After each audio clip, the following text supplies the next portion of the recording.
Certificate എന്തിടാ? എനിക്ക് എങ്ങനെ അറിയാം? ഞാൻ കണ്ടില്ലെന്ന്. കിട്ടിയില്ലേ? ഇല്ലെന്നേ. ഒരു നേരം കൊണ്ട് തപ്പുക. കുറച്ചു ദിവസം ഞാൻ അവിടെ കുഴിപ്പളത്ത് പോയി നിന്നപ്പോ എല്ലാം കൂടെ എടുത്ത് കത്തിച്ച് കളഞ്ഞ. അതോ കൊണ്ടേ കളഞ്ഞ? എന്തൊരു ചേച്ചിയുടെ സർട്ടിഫിക്കറ്റ് എടുത്ത് കത്തിച്ചുള്ള എനിക്ക് തലയ്ക്ക് ഓളമല്ലേ. ഞാൻ വെല്ലം വിളിക്കാൻ പറയും കേട്ടാ. സർട്ടിഫിക്കറ്റ് എന്തിടാ? എനിക്ക് എങ്ങനെ അറിയാം? ചേച്ചി അമ്മയടുത്ത് ചോദിച്ചാ? അമ്മേനെ വിളിച്ചു ചോദിച്ചു. ചേച്ചി അങ്ങോട്ട് കൊണ്ടുപോയി. ഇനി കുഴിപ്പുളത്തോട്ടുമല്ലോ. കുഴിപ്പളത്ത് കൊണ്ടുപോയിന്നാണ് ഞാൻ വിചാരിച്ചത്. പക്ഷെ അവിടെ ഒന്നും ഇല്ല. എന്തുവാ സർട്ടിഫിക്കറ്റ് കാണാനില്ല. അയ്യോ, ഇതിനി എവിടെ പോയി? നോക്കിയോ? എല്ലായിടത്തും നോക്കിയോ? നീ നോക്കിക്കൊണ്ടിരിക്കുവല്ലോ അമ്മൂമ്മ. അല്ലെങ്കിൽ തന്നെ നിങ്ങളുടെ ഒക്കെ അടുത്ത് ചോദിച്ചിട്ട് എന്ത് കാര്യം? നമ്മളൊക്കെ ഇപ്പൊ പരത്തരാണല്ലോ. ചേച്ചി എന്തിനാ ചേച്ചി പറയണേ? പിന്നെ ഇതല്ലായിരുന്നു ഞാൻ വേറെ എന്ത് പറയാനും. ഇവിടെ ഒരു സർട്ടിഫിക്കറ്റ് കാണുന്നില്ലടാ. അല്ലെങ്കിൽ തന്നെ കല്യാണം കഴിപ്പിച്ച് വിട്ടു കഴിഞ്ഞാൽ പിന്നെ പെമ്പിള്ളേരെ അങ്ങ് വിടും. പിന്നെ സ്നേഹവും ഇല്ല, ഒന്നുമില്ല. ലച്ചു, നിന്നെ അങ്ങനെയാണോ ഞങ്ങൾ കണ്ടിട്ടുള്ളത്? ചേച്ചിക്ക് കാര്യമായിട്ട് എന്തോ പറ്റിയിട്ടുണ്ട്. ചേച്ചി പറഞ്ഞ കറക്റ്റാണ്. കല്യാണം കഴിച്ചു വിട്ട പെൺപിള്ളാരെ വീട്ടുകാർക്ക് ഇഷ്ടമല്ലേ? എവിടെ ലച്ചു, നീ എന്തോ ഈ കൊച്ചിനോട് പറഞ്ഞു കൊടുക്കുന്നേ? സത്യം. പിന്നെ പാറു ചേച്ചി വേറൊരു സത്യം കൂടെ പറഞ്ഞു തരാം. ഈ കല്യാണത്തിന് തന്നെ പരിപാടി ഉണ്ടല്ലോ, അത് തന്നെ വേസ്റ്റാ. നീ എന്തോ ലച്ചു കൊച്ചിനോട് പറഞ്ഞു കൊടുക്കുന്നേ? പിന്നെ അല്ലാണ്ട് കഷ്ടപ്പെട്ട് പെൺമക്കളെയൊക്കെ വളർത്തി വലുതാക്കുക, പഠിപ്പിക്കുക, എന്നിട്ട് ആരെങ്ങളുടെ കൂടെ കെട്ടിച്ചു വിടുക. അതാണല്ലോ ഇവിടുത്തെ അച്ഛനും അമ്മമാരുടെ ഒക്കെ ജീവിതാഭിലാഷം. ആ പറഞ്ഞതിനോട് ഞാൻ യോജിക്കുന്നു. കേശു, നീ എന്തൊക്കെയാ പറയുന്നത്? ഇതൊക്കെ കണ്ടല്ലേ കൊച്ചു പഠിക്കുന്നത്? കൊച്ചു നല്ല നല്ല കാര്യങ്ങളൊക്കെ പഠിക്കട്ടെ അമ്മൂമ്മേ. വിപ്ലവം ജയിക്കട്ടെ. സർട്ടിഫിക്കറ്റ് വേണ വേണ്ടേ? അയ്യോ വേണം.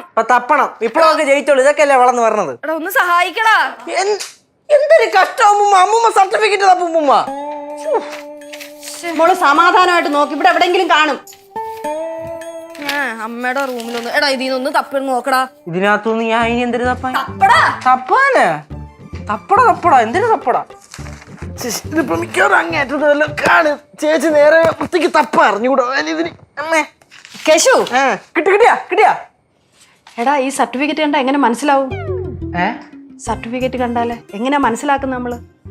അല്ല അമ്മൂമ്മ അപ്പൊ എന്തിനറിഞ്ഞിട്ടാണ് നോക്കിക്കൊണ്ടിരുന്നത്? അല്ല, നിങ്ങൾ നോക്കുന്ന കണ്ടോണ്ട് ഞാനും നോക്കിയെന്നുള്ളതേ ഉള്ളൂ. സർട്ടിഫിക്കറ്റ് അതിനകത്ത് ഓൾറെഡി സർട്ടിഫിക്കറ്റ് എന്നൊക്കെ എഴുതിയിട്ടുണ്ടാവും.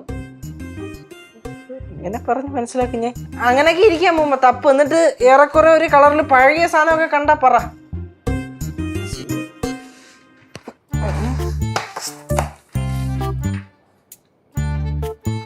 എന്തത്? വൃക്കയുടെ പടം? ചേച്ചി ലച്ചേച്ചി ഓടി വന്നേ. കാര്യം പറ. വാന്ന്. കിട്ടിയോടാ? കിട്ടിയോ? ഓ കിട്ടി. ഇത് കൂടെ ചേച്ചി വരുമ്പോ. എന്താ കിട്ടിയാ? ഇതെന്തുവാ?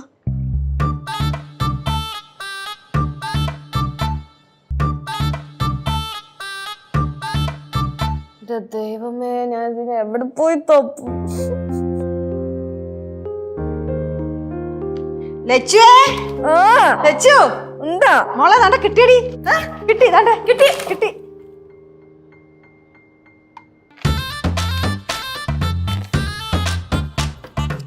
ഇത് ഫ്രിഡ്ജിന്റെ വാറന്റി കാർഡ് സൂക്ഷിച്ചു വെച്ചോ. ആണോ? കനകം, അന്ന് നമ്മൾ അന്വേഷിച്ചിരുന്ന ഗ്യാരണ്ടി കാർഡ് കിട്ടി കേട്ടോ. ദൈവമേ,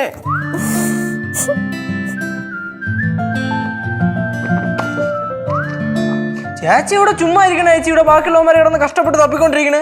എന്റെ കേശു വെറുതെ ചൊറിയാൻ വരരുത്. ഞാൻ ചൊറിയാൻ വന്നതൊന്നുമല്ല. ഇതൊന്നുമില്ല, ഇതിനകത്തൊന്നുമില്ല. തപ്പിക്കൊണ്ടുവന്നു. ചേച്ചി ഒരു കാര്യം ഞാൻ ചോദിച്ചോട്ടെ? എന്താ? എന്തിനാണ് ഇപ്പൊ സർട്ടിഫിക്കറ്റ്? ജോലിക്ക് അപേക്ഷിക്കാൻ. ആര്? ചേച്ചിക്കാ? എന്താ എനിക്ക് ജോലിക്ക് പോയിക്കൂടെ? വിശ്വസിക്കാൻ പറ്റുന്ന വല്ല കള്ളവും പറയേച്ചി. എടാ ഞാൻ പറഞ്ഞില്ലേ ജോലിക്ക് അപ്ലൈ ചെയ്യാൻ വേണ്ടിട്ടാണ്. ജോലിക്ക് അപ്ലൈ ചെയ്യാം? ശരി. ഏത് ജോലി? PSC ഏത് ഡിപ്പാർട്ട്മെന്റ്? പ്ലീസ് വാർഡ് മെമ്പറ? PSC ഇല്ല. എന്റെ കേശു, ഞാൻ ഉള്ള കാര്യം ഉള്ള പോലെ ഞാൻ പറയാം. അതെന്താ പറ. എടാ ഇന്നലെ കുഴിപ്പള്ളത്തെ ഒരു വട്ടമേശ സമ്മേളനം ഉണ്ടായിരുന്നു. വട്ടമേശ സമ്മേളനം? എടാ സിദ്ധുവിന്റെ കസിൻസ് ഒക്കെ വന്നിട്ടുണ്ടായിരുന്നു. അപ്പൊ എല്ലാരും കൂടെ രാത്രി നമ്മൾ ഇന്ന് സംസാരിക്കുമല്ലോ. വട്ടം കൂടി സംസാരിച്ചു. ആ സംസാരത്തില് ടോപ്പിക് വിദ്യാഭ്യാസവും യോഗ്യതയായിരുന്നു. വിദ്യാഭ്യാസ യോഗ്യത. ഓക്കെ. അപ്പൊ എല്ലാരും അവരവരുടെ കാര്യം പറഞ്ഞു. അപ്പൊ എന്റെ അടുത്ത് ചോദിച്ചു ലച്ചു എത്ര വരെ പഠിച്ചെന്ന് ചോദിച്ചു.